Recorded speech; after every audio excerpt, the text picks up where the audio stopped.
ஒரு கார் பாக்க. ஆனா இது ஒரு லோ பட்ஜெட் ஹோண்டா சிட்டினே. ஹோண்டா சிட்டி இந்த பட்ஜெட்ல கிடைக்குமான்னு தெரியாது. இதெல்லாம் ஒரு ஆஃபர் பிரைஸ்ல கொடுத்துடலானே. ஓகே. 2004 மாடல்னே. ஏசி ஒர்க்கிங்னே. 2004 மாடலா? ஆமா. வண்டி நல்லா இருக்கும்னே. வண்டி எஃப்சி மட்டும் போடணும்னே. ஓகே. எஃப்சி போட்டு கஸ்டமருக்கு கொடுக்குற மாதிரி இருந்தா ஒரு 1 லட்சம் ரூபாய்க்கு கொடுத்துடலாம். 5 வருஷம் எஃப்சி கரண்ட் பண்ணி கொடுத்துடலாம் அந்த வண்டிக்கு. 1 லட்சம். ஆமா. AC working. வண்டி ரொம்ப நல்லா இருக்கும்னே. பாடியில மட்டும் பாத்தீங்கன்னா பேக் பம்பர்ல கொஞ்சம் டென்டலா இருக்கும். ஆமா, ஒரு சின்ன கிராட்ச் மாதிரி இருந்துச்சு. மத்தபடி அவுட்லுக்லாம் நல்லா இருக்கும். இன்னும் மோசம் கிடையாது. வண்டி இன்ஜின் சூப்பரா இருக்கு. நல்லா இருக்கு. சென்னையில இருந்து நம்ம டிரைவர் எடுத்துட்டு வந்த வண்டி தான். நான் ஸ்டாப்பா வந்துச்சு. அதெல்லாம் எந்த ட்ரபிளும் கிடையாது. பெட்ரோல் வண்டி தானே? பெட்ரோல் வண்டி தான். அது மைலேஜுமே 17 கொடுத்துச்சுனே.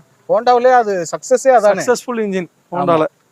நல்லா இருக்கும். 1 லட்சம் ரூபாய்க்கு கிடைக்கும் இந்த வண்டி. எஃப்சி 5 வருஷம் ஓட்டிக்கு தெரியலாம். ஓட்டி திருந்தோட திருப்பி கொடுத்துடலாம். அதே என்னைக்கு வேணா வித்துக்கலானே. அதெல்லாம் அழிய கெட்டு போற பொருள் கிடையாது. பெட்ரோல் வேற. ஆமா. மத்த வண்டிங்க மாதிரி ரீவேல் இல்லைன்னு சொல்ல முடியாது. என்னைக்கு வித்தாலும் பெரிய லாஸ் இருக்காது. ஒரு 10 ரூபா 20 ரூபா கம்மியாகி விக்குமே தவிர பெரிய லாஸ் இருக்கு.